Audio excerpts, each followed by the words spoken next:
نحمده ونصلي على رسوله الكريم اما بعد فاعوذ باللہ من الشیطان الرجیم بسم اللہ الرحمن الرحیم السلام علیکم ورحمۃ اللہ وبرکاتہ۔ آج کا جو ہمارا ٹاپک ہے فہم قرآن کے حوالے سے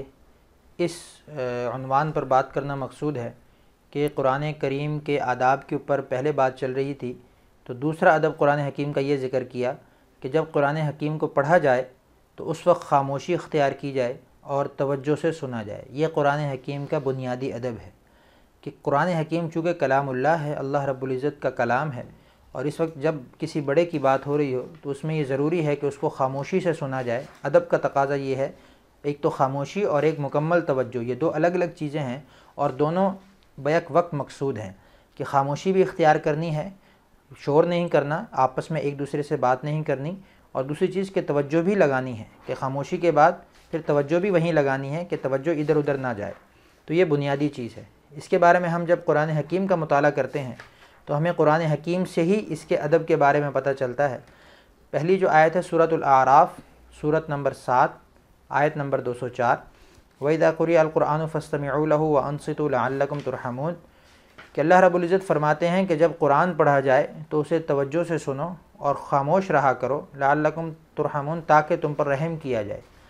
تو فرمایا جو رحم کرنے کی بنیادی وجہ بیان کی گئی کہ ہم سب اللہ رب العزت سے رحمت کا تقاضا کرتے ہیں، ہم سب اللہ رب العزت سے رحمت کی دعائیں مانگتے ہیں، ہم ہر جگہ یہ کہتے ہیں کہ یا اللہ ہم پر رحم فرما۔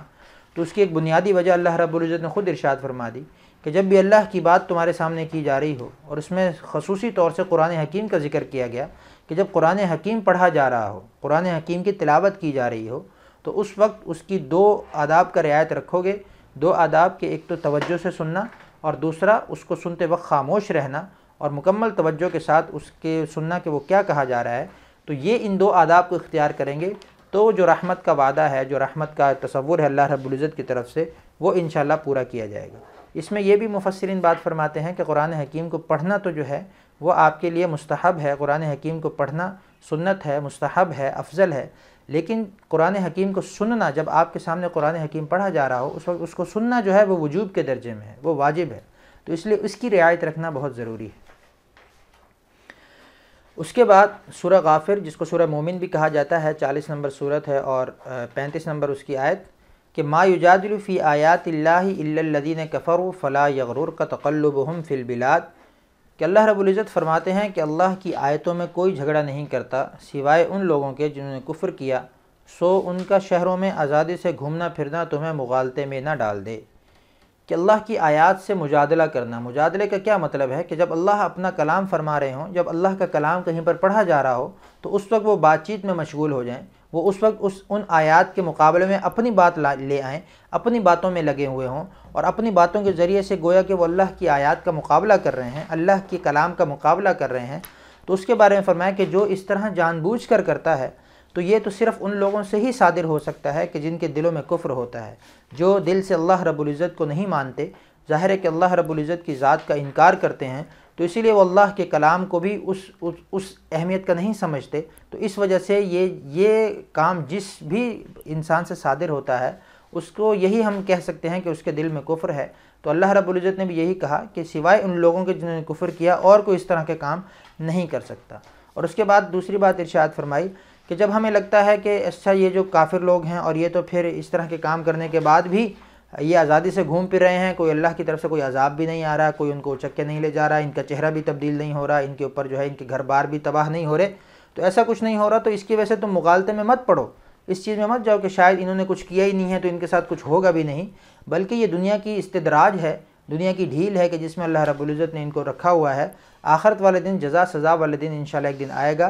کہ جس کے اندر یہ ساری چیزیں جو ہیں وہ آپ سب کے سامنے ہوں گی، اس وقت پتہ چل جائے گا کہ کون حق پر ہے اور کون باطل پر۔ تو دنیاوی اعتبار سے موجودہ حالت میں فی الحال ان کا اس طرح سے آزادی سے گھومنا پھرنا اور ترقی کرنا، اور کفار کی جو ہم عموماً ترقی دیکھتے ہیں تو اس کی وجہ سے کسی مغالطے میں نہیں پڑنا چاہیے، بلکہ یہ دیکھنا چاہیے کہ اصل جو کامیابی کی بنیاد وہ ایمان ہے، تو جو ایمان پر چلے گا اللہ اس کو کامیاب کریں گے، کفر پر جو ہے وہ دنیاوی ظاہری کامیابی جو ہے وہ کوئی چیز نہیں ہے۔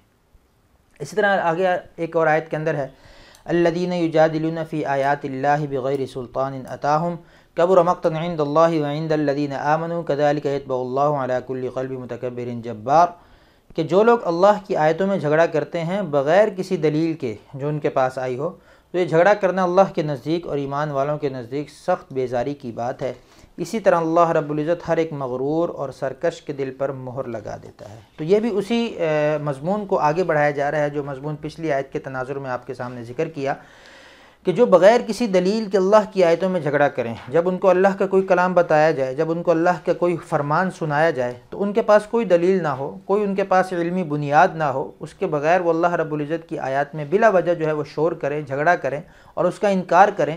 تو فرمایا کہ یہ جھگڑا کرنا اللہ کے نزدیک اور ایمان والوں کے نزدیک سخت بیزاری کی بات ہے، انتہائی جو ہے وہ ناگواری کی بات ہے، انتہائی جو ہے وہ ناراضگی والی بات ہے کہ اس طریقے سے جب انسان کرتا ہے تو گویا کہ اللہ رب العزت کے کلام اور اس کے کلام کی توہین سمجھ میں آ رہی ہوتی ہے، توہین نظر آ رہی ہوتی ہے، تو یہ اس سے احتراز کرنا چاہیے۔ تو فرمایا جو اس طرح کرتا ہے اور بار بار اس پر اصرار کرتا ہے، پھر اس طرح کرتا رہتا ہے، تو فرمایا کہ وہ ایک تو اللہ رب العزت نے اس کو ٹیگ لگا دیا کہ وہ تو مغرور ہے اور سرکش ہے، کہ وہ مغرور ہے کہ اس کو اپنی ذات کا بہت احساس ہے لیکن اللہ کی ذات اور اس کے کلام کا کوئی اہمیت نہیں، اور اس طرح سرکش ہے کہ اللہ کی نافرمانی کر رہا ہے، اللہ کا کلام اس کے سامنے پڑھا جا رہا ہے اور اس پر عمل نہیں کر رہا، اس کو سمجھ نہیں رہا، بغیر دلیل کے اس میں اندر جھگڑا کر رہا ہے۔ تو یہ تو دو ٹیگ ان کے اوپر لگ گیا کہ ایک وہ متکبر ہیں اور جبار ہیں، اور پھر فرمایا کہ اس طرح کے جو متکبر اور جبار ہیں ان کے بارے میں اللہ کا فیصلہ کیا ہے؟ اللہ کا فیصلہ یہ کہ پھر اللہ ان کے دلوں پر مہر لگا دیتا ہے، یعنی کہ جب کوئی جان بوجھ کر کسی بھی قسم کی نافرمانی کے اندر جاتا ہے اور اس کو پتہ بھی ہوتا ہے کہ یہ نافرمانی ہے، تو اس کے اوپر پھر اللہ رب العزت ایک وقت کے بعد مہر لگا دیتے ہیں۔ مہر لگانے کا مطلب یہ ہے کہ اب اس کے لیے ہدایت کا راستہ عارضی طور پہ بند ہو گیا، اب اگر اللہ چاہے تو اس کو کوئی ایسا راستہ نکل آئے کہ وہ ہدایت کی طرف آ جائے تو آ جائے، ورنہ عمومی طور پر مہر لگانے کے بعد اللہ رب العزت کی طرف سے ہدایت کا راستہ اس کے لیے بند ہو جاتا ہے۔ تو اس سے ہمیں اللہ رب العزت کی پناہ مانگنی چاہیے اور قرآن حکیم اور اللہ رب العزت کے فرامین کا مکمل ادب اور احترام کے ساتھ ان کو ہمیں عمل کرنا چاہیے۔ اس کے بعد سورہ مومن کی آیت نمبر 40 ہے، سورہ مومن جو ہے وہ 40 نمبر سورت ہے اور آیت نمبر اس کی 56 اور 69، کہ ان الذین یجادلون فی آیات اللہ بغیر سلطان اتاہم ان فی صدورہم الا کبر ما ہم ببالغیہ فاستعذ باللہ انہ هو السمیع البصیر، کہ بے شک جو لوگ اللہ کی آیتوں میں جھگڑا کرتے ہیں بغیر کسی دلیل کے جو ان کے پاس آئی ہو، ان کے سینوں میں سوائے غرور کے اور کچھ نہیں، وہ اس حقیقی برتری تک پہنچنے والے ہی نہیں، بس آپ ان کے شر سے اللہ کی پناہ مانگتے رہیے، بے شک وہی خوب سننے والا اور خوب دیکھنے والا ہے۔ تو یہی جو پچھلا مضمون آپ کے سامنے عرض کیا اسی کا تتمہ، اسی کا تسلسل ہے کہ جو شخص اللہ کی آیتوں میں جھگڑا کریں اور بغیر کسی دلیل کے جھگڑا کریں جو ان کے پاس ہو، تو ان کے سینوں میں سوائے غرور کے اور کچھ بھی نہیں۔ اسی آیت کا تسلسل تھا جو پیچھے ذکر کیا، کہ پیچھے بھی یہی بیان کیا کہ اللہ رب العزت کے آیات کے ساتھ جو اس طرح کا معاملہ کرتے ہیں وہ متکبر ہیں، اور یہاں بھی انہی کے تکبر کو غرور کے ساتھ معنون کیا، کہ غرور کا عنوان دیا کہ وہ لوگ مغرور ہیں، وہ لوگ غرور کرتے ہیں تو ان کے سینوں میں سوائے اپنا عجب، اپنا تکبر، اپنے غرور کے اور کچھ نہیں ہے، اور وہ اس حقیقی برتری تک پہنچنے والے ہی نہیں کہ جو کلام اللہ کی برتری ہے، جو کلام اللہ کا ایک سٹیٹس ہے اور جو کلام اللہ کی ایک اونچائی اللہ رب العزت کی طرف سے دی گئی ہے، اس تک وہ پہنچ ہی نہیں پائے، بلکہ اپنے غرور کے اندر ہی اس کلام اللہ کو حقیر سمجھ کر اس کے خلاف جو ہے وہ جھگڑا کر رہے ہیں۔ تو یہ چیز ان کے لیے جو ہے شر کا باعث ہے، اور ہمیں یہ کہا گیا کہ ہم ان کے شر سے پناہ مانگتے رہیں، کہ ہم ان کے شر کے تحت داخل نہ ہوں، ہم ان کے شر میں نہ آئیں اور اس سے اللہ کی پناہ مانگتے رہیں، اور اللہ پاک کے ہاں تو سب کچھ جو ہے وہ کھلا ہوا ظاہر ہے کہ اللہ ہر چیز کو سنتا بھی ہے اور دیکھتا بھی ہے، تو اللہ تعالیٰ اس چیز کا فیصلہ کرے گا کہ کون حق پر تھا اور کون باطل پر تھا، تو اس کے لیے ہمیں اللہ رب العزت کی پناہ میں رہنا چاہیے۔ اگلی آیت جو ذکر فرمائی، الم تر الی الذین یجادلون فی آیات اللہ انا یصرفون، کہ جن لوگوں نے کتاب کو بھی جھٹلا دیا اور ان نشانیوں کو بھی جھٹلا دیا جن کے ساتھ ہم نے اپنے رسولوں کو بھیجا تھا، تو وہ عنقریب اپنے انجام جان لیں گے۔ تو یہی بتایا کہ یہ کتاب اللہ کو جھٹلانا بھی در حقیقت کتاب اللہ کی توہین ہے، اور اللہ کے کلام کو جو ہے وہ اس کی اہمیت کو گھٹانا ہے۔ تو جو اللہ کی کتاب اور ان کی نشانیوں کو جھٹلائیں گے، گھٹائیں گے، تو جو ہم نے اپنے رسولوں کے ساتھ ان کو نشانیاں دی ان کا بھی انہوں نے انکار کیا، اللہ کی کتاب کا بھی انکار کیا، تو پھر عنقریب جو اپنا انجام جان لیں گے، جو آخر میں یوم جزا ہے اس میں عنقریب ان کا انجام ان کو پتہ چل جائے گا۔ تو یہاں تک یہ ٹاپک امید ہے آپ احباب کو سمجھ میں آیا ہوگا۔ باقی جو اگلی باتیں ہوں گی انشاءاللہ اگلے لیکچر میں آپ کے ساتھ ڈسکس کریں گے۔ جزاکم اللہ خیرہ، السلام علیکم ورحمۃ اللہ وبرکاتہ۔